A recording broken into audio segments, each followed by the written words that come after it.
마음을 엽니다. 지평을 엽니다. 불통의 시대를 넘어 새로운 아침을 엽니다. 신율의 출발 새 아침. 신율의 출발 새 아침 3부 순서 광고 듣고 시작합니다. 총서 개고만 외국죠. 고객님께 정말 감사드립니다.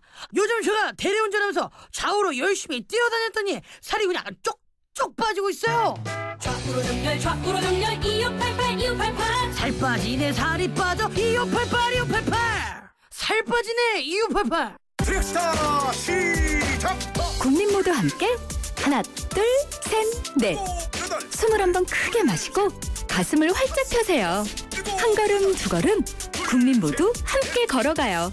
지금까지의 아웃도어를 넘다. 대한민국 국민이라면 스타, 트랙스타. 사장님들은 고민이 많다. 우리 가게 와이파이 설치해야 하는데 카드 결제기는 어떡하지? CCTV도 달아야 하는데 올레비즈 성공팩에 맡기세요. 사업에 필요한 IT 서비스를 한 번에, 거기에 휴대폰 통신비 할인까지. 올레비즈 성공팩. 문의 1588-0114 올레. 한국 타이어가 전하는 겨울 소식. 손발이 꽁꽁 어는 겨울엔 도로부터 꽁꽁. 올겨울엔 그냥 타이어 말고 꼭 겨울용 타이어 하세요. 잠깐, T스테이션에서 겨울용 타이어를 미리 구매하시면 훈훈한 선물을 드립니다. 12월 말까지. 마음까지 따뜻한 스마트 케어. T스테이션. 하나와 외환이 하나가 되어 대한민국 1등은행이 되었습니다. 이제 대한민국과 하나가 되어 세계 인류은행이 되겠습니다. 대한민국 금융 만세. 세계적인 대한민국 1등은행 KEB 하나은행. 지금까지 모든 TV들은 자연색을 그대로 재현하고자 고민해왔습니다. 마침내 스스로 빛을 내는 LG 올레드 TV로 우리는 자연색 그대로를 볼 수 있게 되었죠. 차원이 다른 LG 올레드 TV. 우리 아빠는 엄청 빨리 달린다. 우리 엄마는 전화하면서 운전할 줄 안다. 그럼 안 되는 거 아니니? 아이들을 위해 처음부터 끝까지 안전운전 해주세요. 끝까지 마무리하는 현대해상. 가입 시 유의사항을 꼭 확인하세요. 산업기계장비 어디서 사고 팔지? 산업 다 알아. 산업 전문 부동산 정보는 산업 다 알아. 산업 인터넷 뉴스와 온라인 전시회도 다 알아. 산업인들은 다 아는 삭감매입니다. 산업 다 알아. 잘 갖고 보겠습니다. 신율의 출발 새 아침 오늘 순서 시작합니다. 오늘 아침 당신이 듣고 싶은 뉴스 94.5MHz YTN 뉴스 FM 신율의 출발 새 아침.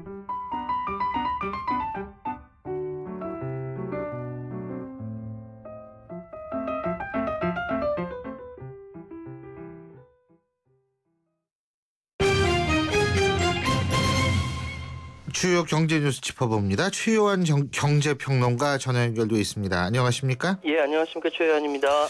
이 외제 차량 많이 굴러다니지 않습니까? 예. 근데 이게 너무 비싸다 보니까 렌트 비용도 과다하다 이런 지적 나온 지가 뭐 굉장히 오래됐잖아요. 예, 꽤 오래됐습니다. 그래서 뭐 이 문제를 포함해서 관계자들 중심으로 정책 세미나도 열리고 그랬는데 예. 이번엔 뭔가 바뀔까요? 오늘 고가 외제 차량에 대한 보험료 인상안 뭐 이런 거 좀 나오고 있다라고 그러는데요. 예. 이건 우선 무슨 세미나요? 어디서 개최한 거예요? 이게 보험연구원에서 주최한 것이고요. 제목이 고가 차량 관련 자동차 보험 합리화 방안 정책 세미나입니다. 예. 우리가 그 초보 운전 시절에요. 항상 듣는 얘기가 절대 저 고급 외제차 근처에 얼씬도 하지 마라. 해가 망신 나간다. 예. 이런 이야기 있는데요. 실제 사례가 있어요. 그 마티즈와 벤틀리가 접촉 사고가 있었습니다. 예. 벤틀리는 한 2, 3억 하죠. 예. 마티즈 차선 변경 중에 벤틀리 문자가 살짝 스쳤거든요. 예. 수리비가 마티즈가 34만 원 나왔습니다. 벤틀리 얼마 나왔겠습니까? 얼마 나왔을까요? 렌트비 700만 원 합쳐서 예. 1940만 원 나왔습니다. 문짝을 살짝 스쳤는데. 예. 예. 이게 40배에 달하는 비용인데 외제차 잘못이 더 커도 외제차 수리비가 훨씬 더 비싸기 때문에 국산차 피해자가 오히려 수비를 부담해야 되는 상황이 반복되고 있어서 이런 거 좀 어떻게 줄일 수 없냐 해가지고 보험 개선 방안이 발표됐거든요. 한 4가지 정도를 얘기하네요. 첫 번째로는 그 고가 차량 렌트비를 경감하자는 겁니다. 그러니까 우리 표준 약관에 피해 차량과 동종 차량을 대체한다. 이렇게 얘기하는데 벤틀리 같은 경우는 하루 렌트한테 150만 원이랍니다. 그러니까 예를 들어서 외제차 BMW 같은 거 외제차일 경우 사고가 났을 때 같은 그 동종 차량이 아니라 동급 차량인 소나타나 K5 이런 걸로 바꾼다는 거죠. 그 지금 말씀 중에 죄송한데 이게 웃기는 게 뭐냐면 아니 보험료 낼 때는 배기량 기준으로 해가지고 외제차 더 많이 안 내지 않습니까? 그렇게 많이. 예. 근데 렌트할 때는 동종으로 따진다는 건 이거는 사실 앞뒤가 안 맞는 얘기 아니에요? 안 맞는데 지금까지 관행적으로 그렇게 해왔어요. 예. 이거 그래서 바꾸자는 거고요. 두 번째는 이제 추정 수리비 또는 미수선 수리비라는 게 있는데 이걸 폐지한다는 겁니다. 뭐냐면은 워낙 이렇게 렌트비가 비싸다 보니까 수리하지 않고 현금으로 지급하는 경우가 있어요. 그걸 추정 수리비라고 하는데 그 실제로 수리한 경우에만 보험금을 지급하고 이 추정 수리비를 제도로 폐지한다. 왜냐하면은 현금으로 받고 나서요. 가끔가다 보험사 바꿔서 다시 사고 난 것처럼 보험 청구하는 보험사기 있어요. 예전에 람보르기니가 3월 달에 제주도에서 이런 사건이 있었어요. 거제도죠, 람보르기니. 거제도요. 아, 그렇군요. 근데 뭐 저는 개인적으로 어떤 생각이 드냐 하면 이거 일단은 외제차에 대한 그 보험료가 좀 올라야 되는 거 아닌가라는 생각이 들거든요. 맞습니다. 이게 물론 이제 외제차 타고 다니실 정도면 여유도 있으실 텐데 그리고 이게 수리비가 너무 많이 나오고 렌트비가 너무 많이 나오니까 이건 하여간 어떤 식으로든 고쳐져야 됩니다. 다른 내용 없습니까? 그 다음이 바로 방금 말씀하신 거예요. 그 경미한 사고에 대해서 수리 기준을 규범화하자. 너무 비싸니까. 규범화하자는 거고요. 네 번째가 방금 말씀하신 보험료 할증 얘기합니다. 가장 중요하죠. 지금 수리비가 평균보다 20에서 50% 더 나오면 고가 차량에 대해서 보험료를 할증하는 방안이 논의가 되고 있고요. 그러니까 전체 차량의 평균 수리비 얼마인가 이거 산출해놓고 일단 차량 모델별로 평균 수리비 한 120% 더 나온다. 이럴 때는 보험료 올리자라는 겁니다. 근데 이게 이제 국산차도 좋은 차들 많거든요. 그러니까 국산차 중에도 한 8개 정도 고급 차종하고 외제차는 38개 종류. 이게 보험료가 한 15% 정도 할증된다. 할증해야 된다. 이렇게 이야기하고 있죠. 이거 어쨌든 저도 이게 경험이 좀 있어요. 저희 와이프가 이 주특기가 예전에는 그 외제차 긁는 거였었거든요. 그래가지고 이 경험이 많은데 이거 진짜 저는 아주 피눈물 나더라고요, 진짜. 자, 근데 어쨌든 이렇게 되면은 소비자들한테 유리해지는 건가요? 아무래도 조금 유리해지죠. 왜냐하면 우리 이제 일단 고쳐야 될 게 이거 보험료 산정에 관련된 이제 요율, 그 산정 기준이거든요. 우리나라는 26가지 요소 근거를 가지고 합니다. 예를 들어 방금 말씀하신 배기량이라든지 주운전자의 성별이라든지 연령이라든지 이렇게 하는데 외국의 사례를 보니까요. 독일 같은 경우는 자동차 모델 등급제가 있고 지역 등급제 이 두 가지를 혼합해 사용합니다. 모델 등급제라는 게 쉽게 말씀드려서 기존에 갖고 있었던 이렇게 딱 정해져 있는 경성 요율에다가 보험사들이 상황에 맞춰서 자유롭게 연성 요율을 기준으로 플러스한다는 거죠. 그거 거기다 지역 등급제는 뭐냐면 그 차량이 다니는 그 지역의 특수성, 예를 들어 너무 춥다든지 너무 덥다든지 이런 그 도로 상황이라든지 여기에 따라서 보험료가 달라진다는 거죠. 독일은 이렇게 하고 있는데 일본하고 영국 같은 경우는 지역 등급제를 다 사용하고 있거든요. 그러니까 이런 것들 우리나라도 도입을 해서 좀 합리적으로 바꾸자. 특히 이제 수리비 많이 나오는 고가 차량 그 보험료 더 많이 내고 수리비 적게 나오는 저가 차량은 좀 적게 나오고 이거 합리적인 거 아니겠습니까? 당연하죠. 이렇게 하다 보니까 아까 말씀드렸던 대로 우리나라 국산차 중에 고급 차량들하고 외제차 뭐 말씀드렸지만 뭐 벤츠, 뭐 혼다, 제규어 웬만한 외제차 보험료는 한 15% 정도 더 오른다. 이렇게 보시면 될 것 같습니다. 그렇군요. 근데 렌트카 업계는 그리고 정비업계는 반발할 것 같은데. 왜냐하면은 이 상황에 대해서 그 반발하는 이유가 각각의 입장이 다 반영되지 않았다는 거죠. 뭐 이렇게 쉽겠습니까? 수입차만 가지고 렌트카 업체 운영할 때 국산차로 대체하면 사업 자체가 좀 힘들어진다. 또 일부 업체들을 가지고 왜 렌트카 업체 전체 이게 정비업계 전체의 신뢰도를 떨어뜨리냐, 이거 침소봉대다 이렇게 이야기를 하고 있습니다. 그런데 교수님께서 지금 계속 말씀하셨지만 워낙 고가의 외제차와 관련된 이 보험 갈등이라든지 심지어 사기 사건까지 일어나고 있는 상황이기 때문에 당국의 의지가 굉장히 지금 강하고요. 여기에 대한 여론도 굉장히 호의적이에요. 그러다 보니까 아마 이건 내년부터 시행되지 않겠는가 이렇게 보이고 있습니다. 근데 물론 이제 뭐 반발하시는 분들도 당연히 계시겠죠. 예. 근데 뭐 그 입장을 이해 못하는 것은 아니지만 가장 중요한 거는 지금 너무나 비싸다는 거예요. 예. 이 외제차들이 사고를 이 사람들이 사고를 내도 아까 말씀하셨잖아요. 자기가 책임이 커도 자기가 외제차 몰 경우에는 오히려 다른 피해 차량이 더 많이 물어줘야 되는 상황이 발생을 할 정도로 비싸다는 거죠. 예. 그렇기 때문에 이런 부분은 시정이 저는 반드시 좀 돼야 되는 것 아닌가. 이번에 왜 롯데호텔 그 본관에서 왜 개인 택시 하시는 분이 페라리 2대 이렇게 페라리였죠? 예. 포르쉐였나? 페라리 포르쉐군요. 예. 포르쉐 2대를 이 연달아 연쇄 추돌을 하면서 5억에 가까운 걸 물게 생겼다가 예, 롯데호텔 측이 이제 물어주기로 한 거 아닙니까? 그러니까 자동차 2대 수리비가 물론 어느 정도 파손됐는지는 모르겠습니다만 이 5억 그리고 사실은 렌트비는 뺀 거래거든요. 그래서 예. 이런 일들이 계속 발생을 하니까 이런 얘기가 나올 수밖에 없죠. 그러니까 이번 사항은 아파트 합리적으로 예. 바뀐다라고 하니까요. 좀 기대를 좀 해보려고요. 알겠습니다. 예, 오늘 말씀 여기까지 듣죠. 고맙습니다. 예, 감사합니다. 예, 지금까지 최요한 경제평론가였습니다.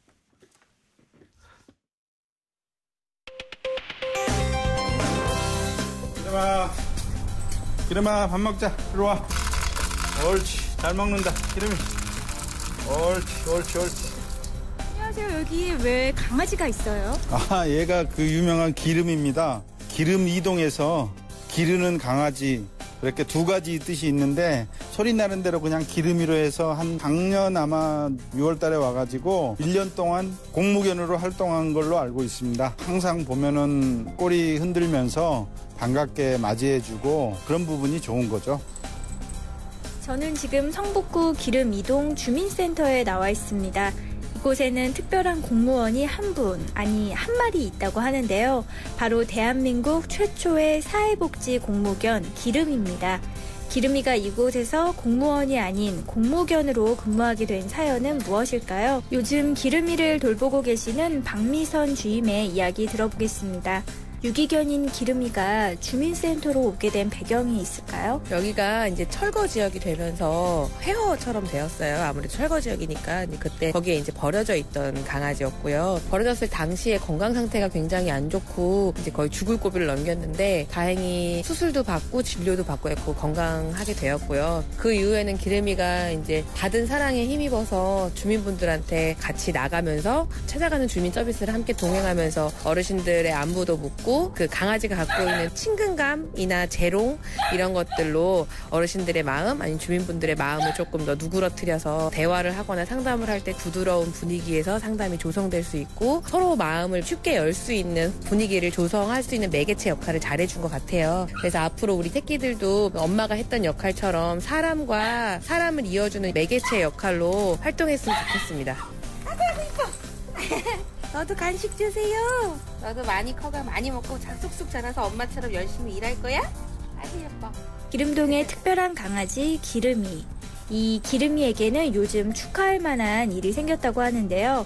기름이가 5마리의 강아지의 엄마가 된 겁니다. 기름이가 새끼를 낳았는데 마을에서도 큰 경사였을 것 같아요. 마을에서도 좋죠. 왜냐면은 드물잖아요. 이런 개가 이렇게 들여다가 이렇게 자라게 해가지고 새끼까지 나고 저기 했으니까 말하자면 하나의 경사나 마찬가지죠.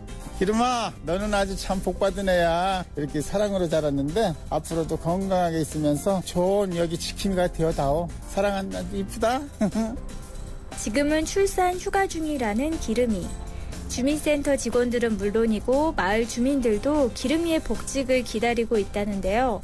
요즘 지역사회의 갈등 또 이웃 간의 불화로 험한 사건들이 많이 일어나고 있습니다.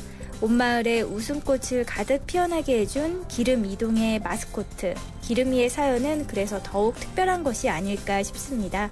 지금까지 성북구 기름이동 주민센터에서 YTN 뉴스 FM 신율의 출발 새 아침 리포터 이윤지였습니다.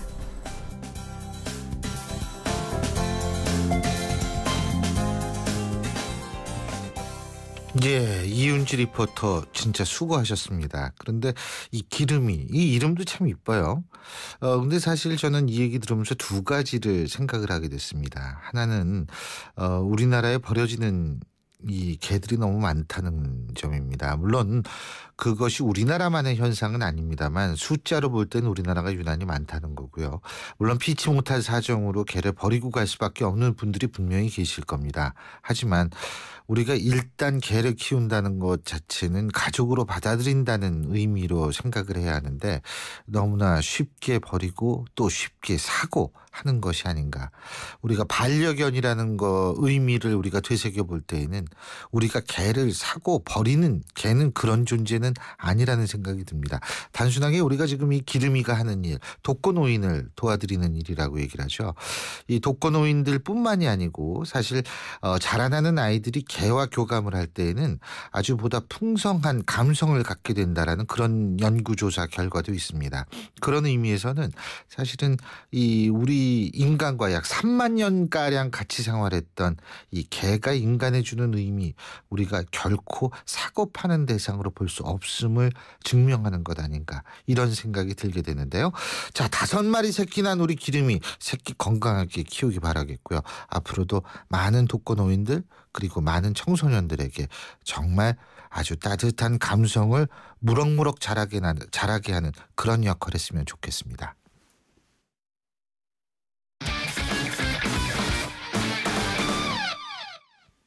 스포츠 소식 알아보겠습니다. 최동훈 스포츠 평론가 전화 연결합니다. 안녕하십니까? 예, 안녕하세요. 예, 소프트뱅크의 이대호 선수 말이에요. 어제 홈런 쳤다 그러죠? 예, 그렇습니다. 예. 이 이대호 선수가 이 추신수 선수하고 부산에서 야구를 함께했고요. 동갑내기 친구거든요. 그렇군요. 예, 근데 참 묘합니다. 지난해도 똑같았었는데 예. 올해도 그러대요.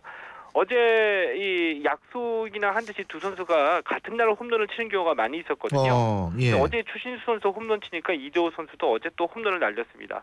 이 소프트뱅크 이대호 선수가 이 지바 롯데와의 이 퍼시픽 리그 클라이맥스 시리즈 파이널 스테이지 2차전이었는데요. 예. 우리식으로 얘기하면 그냥 플레이오프라고 보시면 됩니다. 예. 이 2차전에서 5번 지명 타자로 출전해서 0대 0이던 2회 말에 선제 솔로 홈런 날렸습니다. 예. 이 4타수 2안타 2타점으로 활약했고요. 이 소프트뱅크가 예. 2연승을 올렸는데 앞으로 1승만 추가하면은 재팬 시리즈에 오르게 됩니다. 예, 방금 들어오는 뉴스 속보 말씀드리겠습니다.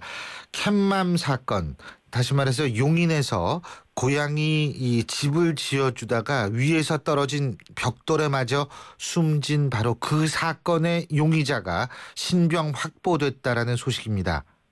그런데요, 그 용의자는 같은 아파트에 거주하던 초등학생이랍니다. 이 부분이 저희한테 좀 더 많은 충격을 주고 있는 것 같은데요. 자세한 소식 들어오는 대로 여러분께 다시 전해드리겠습니다. 계속해서 스포츠 소식 알아보겠습니다. 어제 추신수 선수 말이에요. 홈런 친 소식을 전해드렸는데 아쉽게도 텍사스가 아메리칸 리그 챔피언십 시리즈 진출에 실패를 했네요. 예? 예, 어제 이 아메리칸 리그 디비전 시리즈 5차전에서 추신수 선수가 홈런을 치면서 활약은 했지만 이 텍사스가 3대 6으로 패했습니다. 이 텍사스가 토론토에 2연승 후 3연패를 당하면서 이 챔피언십 시리즈 진출에 실패했는데요. 이 경기와 함께 추신수 선수도 올 시즌을 마감했습니다. 예. 자, 추신수 선수 올 한 해 어떻게 평가해야겠죠?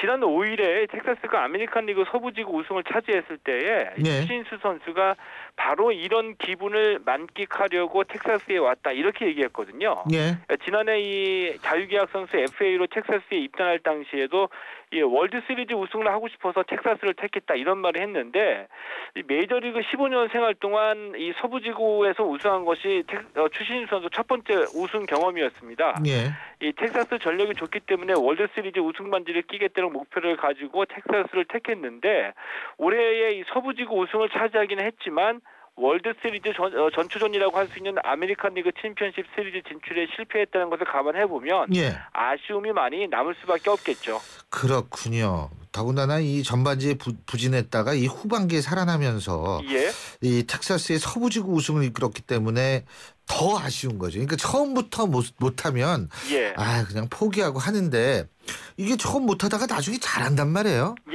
그러니까 이제 더 아쉬운 거 아니겠어요? 그렇습니다. 그래서 미국 현지 언론에서는 이 후반기를 보고서 추신수가 달라졌다 이렇게까지 표현했었는데요. 이 추신수 선수 전반기에 타율이 2할 2푼 1리로 부진했습니다. 이 9월 들면서 극적으로 되살아났는데 후반기에서 이 3할 4푼 3리를 기록해서 올해 정규 시즌 타율 2할 7푼 6리로 마감했고요. 홈런 22개를 기록을 했습니다. 이 후반기 활약을 보면은 후반기 활약을 이 포스트 시즌에서도 이어갔으면 좋았을 텐데 그렇지 못했다는 면이 좀 아쉽기도 하고요. 이 디비전 시리즈 그러니까는 이 서부지구 디비전 시리즈에서도 이 3차전까지는 14타수 1안타로 부진했는데 이 4차전부터 다시 되살아나긴 했지만 팀 승리로 이어지지 못했다는 점에서는 좀 많은 아쉬움을 남기고 있습니다. 그렇군요. 예, 잘 알겠습니다. 오늘 말씀 여기까지 듣죠. 고맙습니다. 예, 고맙습니다. 예, 지금까지 최동무 스포츠 평론가였고요. 다시 한번 말씀드립니다. 방금 들어온 뉴스 속보인데요. 이른바 캣맘 사망 사건. 이 캣맘 다시 말해서 용인시의 한 아파트에서 고양이의 집을 지어주다가 위에서 날아온 벽돌에 의해서 사망한 바로 그 사건의 용의자가 신병 확보됐다는 소식입니다. 그런데 이 용의자는 같은 아파트에 거주하는 초등학생이라는 측면에서 상당히 저희에게 충격을 주고 있습니다. 보다 자세한 소식 저희가 신율의 출발 새 아침 4부에서 자세한 소식 들어오면 여러분에게 자세한 분석과 함께 신속하게 전해드리겠습니다. 신율의 출발 새 아침 3부 순서는 여기서 줄입니다. 잠시 뒤 4부에서 뵙죠. 일단 잘생기고 날씬해야지. 여자는 살림이나 잘하면 됐지. 어느 대학 나왔는지 보면 딱 안다니깐. 여러분도 느끼셨나요? 우리가 아무렇지 않게 웃고 지나치는 표현들, 당사자를 비하하고 차별하는 말입니다. 내 말 한마디가 누군가에게는 큰 상처가 될 수도 있습니다. 상처가 되는 말보다 존중의 말을 전해보세요. 참된 배려와 존중은 비하와 차별 없는 말에서부터 시작됩니다. YTN 라디오 언어문화 개선 캠페인은 국립국어원과 함께합니다. 얼마 전 출산을 해서 육아휴직을 쓰고 있어요. 아이 키우는 데만 전념할 수 있어서 좋아요. 전 육아휴직 대신 일하는 시간을 조금 줄여서 근무하고 있어요. 일도 하고 아이도 돌볼 수 있어서 정말 행복해요. 어머님이 편찮으셔서 병간호를 해야 하는데 고민이에요. 해결 방법이 없을까요? 네, 있습니다. 육아부터 가족 돌봄, 자기개발, 퇴직 준비까지 이제 필요에 따라 시간 선택제로 전환해 일할 수 있습니다. 물론 대우는 전일제와 달라지지 않습니다. 일과 삶이 행복해지는 시간 선택제. 이 캠페인은 고용노동부와 함께합니다. 날카로운 분석, 내일을 보는 시선. 신율의 출발 새 아침. 신율의 출발 새 아침 4부 순서 광고 듣고 시작합니다. 인터넷을 누르고 검색창에 입력하고 홈페이지 하단을 전화번호 어디나? 전화번호 이건가? 복잡해! 지역번호와 114만 누르세요. 114 번호만 누르면 검색보다 쉽다 빠르다. 114. 핸드폰에선 꼭 지역번호 누르고 114. 30년 전엔 저축만 잘하면 된다고 했고 10년 전엔 주식을 잘하면 된다고 했다. 그런데 지금은 증권을 넘어 금융투자의 시대. 하나대투증권에서 하나금융투자로 하나 더 올라갑니다. 하나금융투자. 지금까지 모든 TV들은 자연색을 그대로 재현하고자 고민해왔습니다. 마침내 스스로 빛을 내는 LG OLED TV로 우리는 자연색 그대로를 볼 수 있게 되었죠. 차원이 다른 LG OLED TV. 금융회사에게 묻습니다. 안정적인 수익에는 뭐가 제일 중요할까요? 어떻게 해야 제 연금을 잘 키울 수 있죠? 미래에셋증권이 답합니다. 글로벌 자산 배분하세요. 세액공제로 절세 효과까지 준비된 연금 전문가 미래에셋증권. 투자 손실에 유의하세요. 안녕하세요. 구도일입니다. 가을 하늘은 맑은데 친정엄마 얼굴은 손주 보느라 흐리다고요? 좋은 기름 넣고 구도일과 함께 출발! 부모님과 함께 가을 여행을 떠나보세요. SO일을 채운다는 건 부모님 웃음도 가득 채운다는 것. 10월은 르노 삼성 자동차 고객만 2배 더 풍성하겠습니다. 개별 서비스의 인하는 물론 50만 원 더 돌려주는 더블 혜택. 밸류박스로 보험, 보증, 신차 교환까지 SM5 디젤 QM3로 누리세요. Better and different. 르노 삼성 자동차. 신차 교환 조건 및 혜택은 매장에서 확인하세요. 앞서 방금 속보로 말씀드린 대로 캣맘 사망 사건, 용인시의 한 아파트에서 고양이 집을 지어주다가 위에서 날아온 벽돌에 의해서 사망한 바로 그 사건의 용의자가 확보됐고, 그 용의자는 바로 초등학생이라는 소식 속보로 전해드렸는데요. 보다 자세한 내용 알아보겠습니다. 백기종 전 수서경찰서 강력팀장 전화 연결돼 있습니다. 백 팀장님 안녕하십니까? 네, 안녕하십니까. 백기종입니다. 예, 자 일단 지금 알려진 사실 좀 말씀해 주시죠. 예, 지금 경찰과 전 국민이 굉장히 관심이 많았던 사안인데요. 예. 경찰이 수사 중에 초등학생들이 옥상 통로로 올라가는 것, 또 다른 여러 사람이 올라가는 것을 분류 작업을 하다가 예. 초등학생들이 옥상에 올라간 걸 확인을 했습니다. 예. 서너 명이. 그리고 그 옥상에서 무슨 그 행동을 했냐면 과학 시간에 중력 실험이라는 그 숙제를 냈나 봅니다.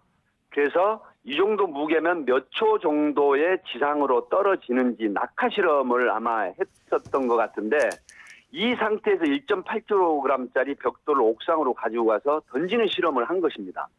그런데 그 벽돌, 이 캣맘 사건하고는 아무 상관없는, 고양이하고는 어떤 분노나 충동 범죄가 아닌 이런 그 초등학교 4학년 학생입니다. 이 학생이 던진 벽돌에 55세 된 그 주부하고 29세 된 그 피해자 두 분이 맞아서 한 분은 사망하신 것입니다.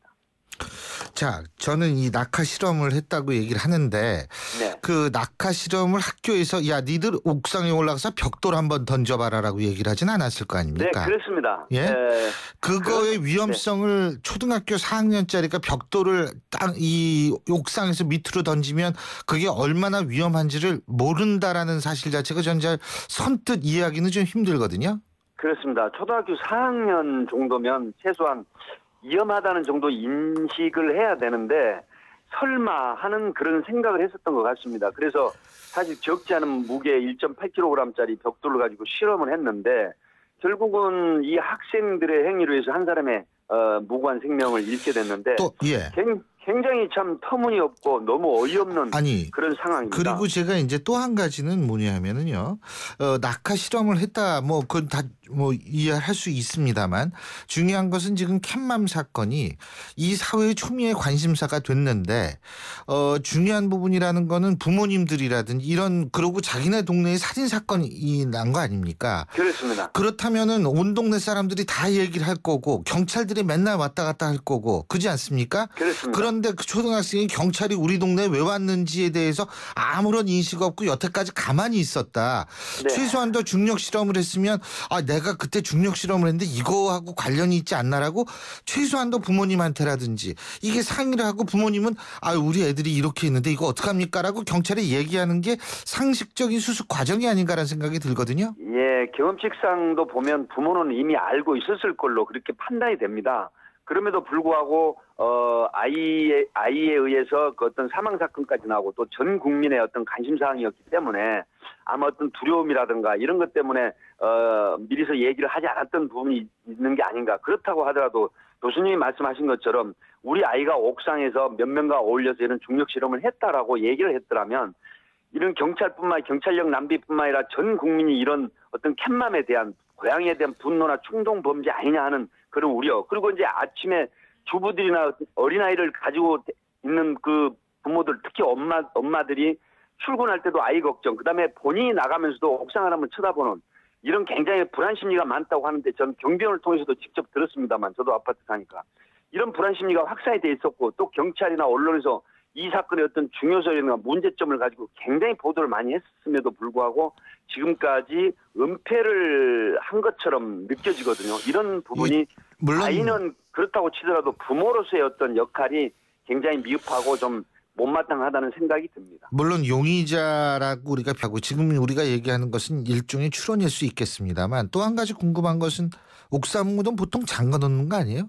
그렇습니다. 근데 초등학생이 옥상을 마음대로 올라갑니까? 네, 통상적으로 옥상은 아파트 관리사무소나 경비원이 철저하게 관리를 하고 필요시 올라가도록 하는데 그 화재 사건이 났을 때 뒤늦게 대처가 된다. 그래서 옥상문을 개방하자는 그런 부분도 있었습니다. 예. 그렇기 때문에 그 부분은 좀 논란이 있을 것 같고요. 예. 어찌됐든 옥상을 아이들이 올라가서 통제가 안 된 상태에서 어떤 중력 실험을 했다. 그다음에 무거운 돌 같은 건 물건을 투척하는 이런 상태가 결국 한 생명을 앗아가는 이런 행위임에도 불구하고 옥상의 안전관리 문제가 상당히 심각한 문제로 또 한 번 떠오를 것 같습니다. 그리고 아까 백기종 팀장님께서 그 CCTV로 확인하는 과정에서 나타났다라고 말씀하셨는데 네네.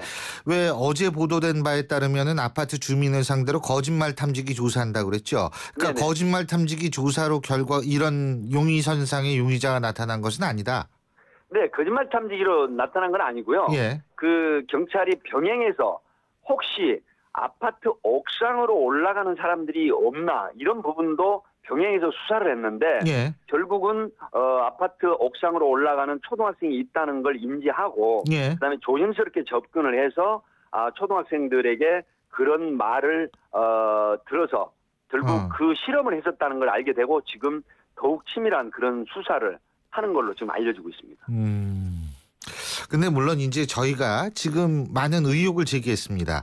초등학교 4학년 학생이 옥상에서 아무리 중력 실험을 한다 하더라도 벽돌을 밑으로 던질 수가 있을 것인가라는 측면부터 시작을 해서 이 살인 사건이 자기가 사는 동네에서 나타났는데 그 부분에 대해서 여태까지 몰랐다가 지금 얘기를 한다라는 그런 부분도 우리가 실험을 한 상태, 실험이라고 가정을 한다 하더라도 네. 상당히 여러 가지 의혹이 있다라는 건데 이거는 추후에 경찰 조사에서 좀 더 자세히 드러나겠죠. 네, 그렇습니다. 지금 그 신병이 확보된 상태에서 다른 아이들, 같이 있었던 아이들, 돌 던진 아이들, 이런 아이들하고 분리를 해서 아마 지금 조심스럽게 그렇게 지금 조사를 하고 있는 걸로 알려지고 있기 때문에 예. 아마 오늘 중으로 전반적인 그런 상황이 브리핑 될 걸로 그렇게 예상이 됩니다. 하지만은 지금 초등학생들은 혐의를 부인하고 있다는 소식이 또 들어오고 있는데요. 아이들이 그 실험을 하고 벽돌을 던졌다 하는 부분은 아마 인정을 한 걸로 지금 제가 취재상 알아봤는데요. 예. 이 부분이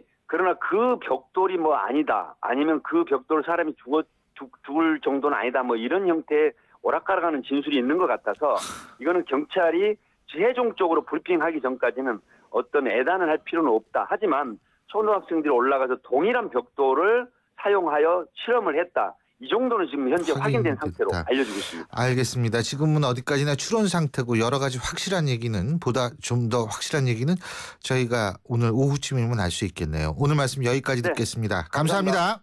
네. 예, 지금 방금 들어온 뉴스 속보, 바로 용인시 한 아파트의 캣맘 사건.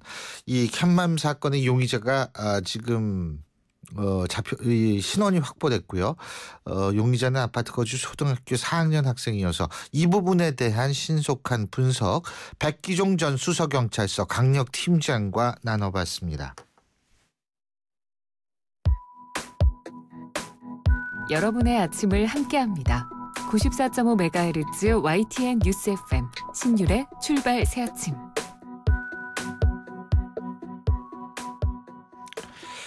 아이들에게 총을 겨누지 마라. 부끄럽지 않나? 부끄러운 줄 알아라.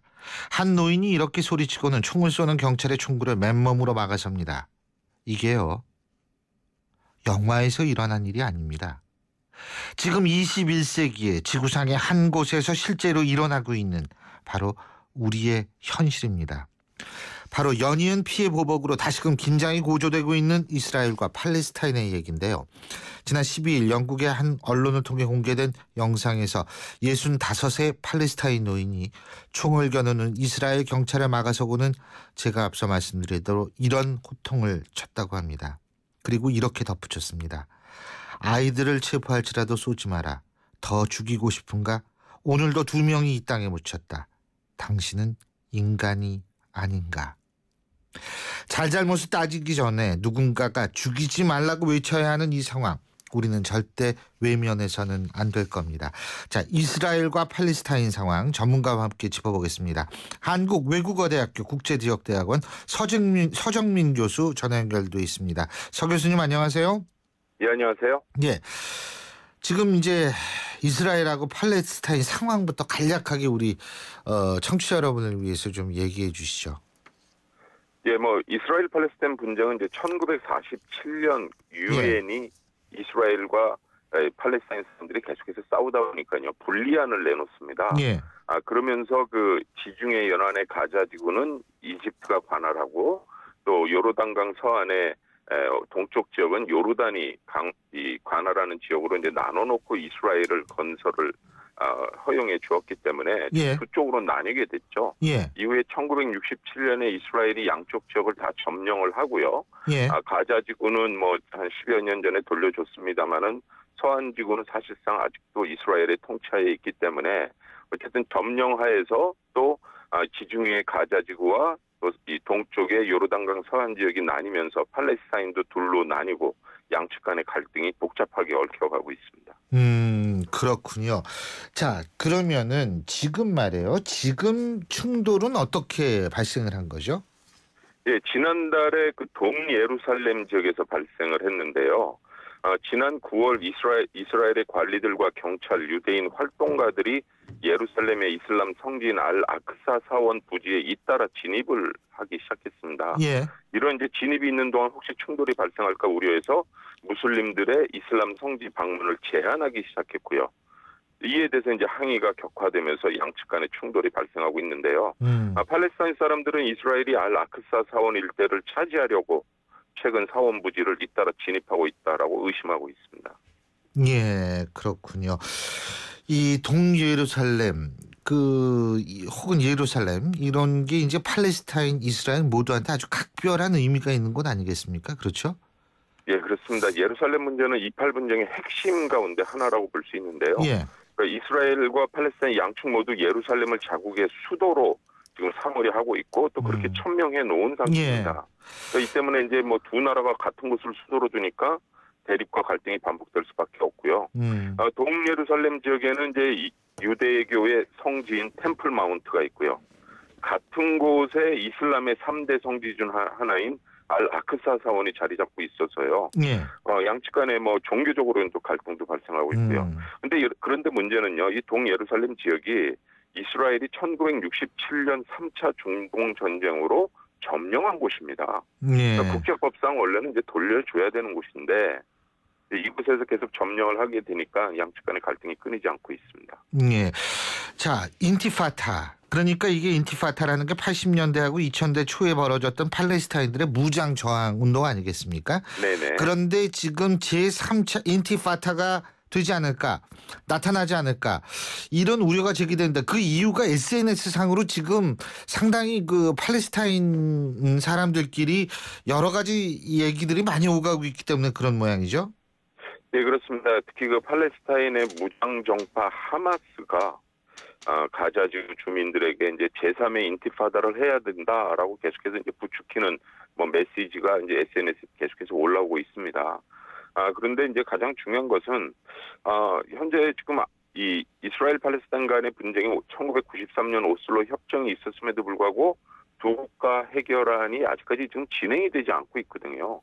이 때문에 이제 팔레스타인 그 많은 젊은이들, 이 주민들이 굉장히 실망해 있는 상황이고요. 최근에 그 팔레스타인 정책 여론조사 센터에 따르면은 설문조사 결과를 했는데요. 평화 협상을 이제는 포기하고 무장 투쟁을 하자라고 이제 답하는 사람들이 전체 팔레스타인 주민의 57%에 달했습니다. 그러니까 전반적으로 이제 인티파다가 등장할 분위기가 고조되었다라고 볼 수는 있는데요. 근데 이번에 발생하고 있는 이제 충돌은 좀 동력이 약합니다. 아직까지 뭐 사망자가 그렇게 많은 것자는 아니고요. 예. 뭐 전반적으로 이제 28 분쟁의 이 충돌의 양상이 사망자가 발생하면 장례식이 열리고 장례식에서 또 충돌이 발생하고 여기에 복수를 하는 이런 수순이 발생을 하는데 그 패턴은 비슷하지만 아직까지 뭐 동력이 약하다라고 볼 수 있고요. 또 현재 팔레스타인 사회가 가자 지구는 하마스가 통치하고 있고 앞서 말씀드린 동쪽의 요르단강 서안은 또 팔레스타인 자치정부가 통치하고 양쪽이 지금 나뉘어 있기 때문에 뭐 단합된 목소리를 내기는 좀 쉽지 않다라는 분위기가 더 지배적입니다. 그러니까 교수님 말씀은 인티파다가 좀 나타나는 그런 가능성이 있기 위해서는 일단 팔레스타인 자체가 분열되면 안 되는데 이게 분열이 돼 있어서 그 정도까지 이어지기는 힘들다 이런 말씀도 되시는 것 같은데요. 예, 뭐 상황이 뭐 크게 또 바뀌면 모르겠습니다. 현재로서는 그렇게 쉽지 않습니다. 그런데 어쨌든 지금 이스라엘과 팔레스타인의 사실 피해 악순환이라고 부를 수 있는 이런 부분이요. 이게 국제사회에서 그냥 두고 볼 수만은 없지 않습니까? 그렇지 않습니까? 이거 좀 어떻게 힘을 보태서 문제를 해결해야 되는 거 아니겠어요? 뭐 국제사회가 오랫동안 이제 노력을 해왔는데요. 지금 뭐 이스라엘 팔레스타인 분쟁이 굉장히 해결하기 어렵다. 예루살렘 문제도 있고 난민 문제도 있고 여러 가지 너무나 복잡해서 해결이 어렵다라는 게 이제 국제사회 전반적인 인식으로 되어가고 있는데요. 이것은 이제 사실상 제가 보기에는 뭐 좀 이스라엘의 그 담론이 좀 확산되는 것 같습니다. 이팔 분쟁은요, 정답이 나와 있는 분쟁이에요. 1967년, 1973년 유엔 안보리 결의안 2개가 나와 있습니다. 이 안보리 결의안 내용이 뭐냐면은요, 전쟁으로 점령한 불법 점령지에서 이스라엘이 철수하라는 거예요. 그러니까 이제 불법 점령지에서 이스라엘이 철수하고 하게 되면은요, 당장 내일 아침이라도 아랍 국가 전체가 이스라엘과 평화 조약을 맺고 이팔 분쟁이 해결될 수 있는데, 이스라엘이 계속해서 이제 유엔 안보리 결의안을 이행하지 않고 점령지를 계속해서 유지하고 정착존을 건설하고 이런 상황이 되고 있기 때문에 좀 사태가 어려운데, 국제사회가 해야 될 일은 구속력이 있는 유엔 안보리 결의안을 이행하는 방안을 어떻게 할 것인지, 어떻게 빠르게 수행할 것인지 이것에 대해서 집중을 하게 되면은 분명히 답안이 나와 있기 때문에 해결이 가능하다라고 저는 보고 있습니다. 예, 그렇군요. 그러니까 이게 해결이 가능하다라는 것은 결국은 이 자치정부 지금은 어쨌든 뭐 하마스가 지배하는 지역과 자치정부는 나뉘어 있지만 자치정부의 독립된 어떤 지위를 국제사회가 보다 확고하게 인정하고 이스라엘도 인정하는 방향이다 이런 거 아니겠어요 결국은? 그렇죠. 사실 현재 이스라엘 빼놓고 다 인정하고 있습니다. 오바마 대통령도 두 국가를 세워라. 1993년 오슬로 협정 내용의 가장 큰 골자가 이스라엘과 팔레스타인이 각각 국가를 세워서 평화 공존하자라는 거였거든요. 그런데 그 이후 계속해서 이제 협상이 지지부진해지고 뭐 충돌이 생기면 또 협상이 또 늦어지고 또 아랍의 봄, 중동이 요새 좀 상당히 정치적으로 불안하니까 또 협상이 진행이 안 되고 이런 상황이 장기화되다 보니까 젊은이들이 SNS를 이용해서 지금 이 무장 투쟁을 벌이고 있는 이런 상황입니다. 오늘 말씀 잘 들었습니다. 고맙습니다. 예, 감사합니다. 지금까지 한국외국어대학교 국제지역대학원 서정민 교수였고요. 자, 제가 앞서도 말씀드렸지만 뉴스 속보로 말씀드린 용인시 캔맘 살인 사건 결국 그 용의자가 잡혔습니다. 그런데 초등학교 4학년생들이 위에서 중력 낙하 실험을 했다라고 얘기를 하는데요. 어쨌든 지금 초등학생들 범행을 인정했다는 보도가 나오고 있습니다. 보다 자세하고 확실한 보도는 저희 YTN에서 여러분께 신속하게 계속해서 전해드리겠습니다. 신율의 출발새 아침 오늘 순서는 여기서 줄이겠습니다. 전 월요일 아침 7시 15분에 다시 뵙겠습니다. 고맙습니다.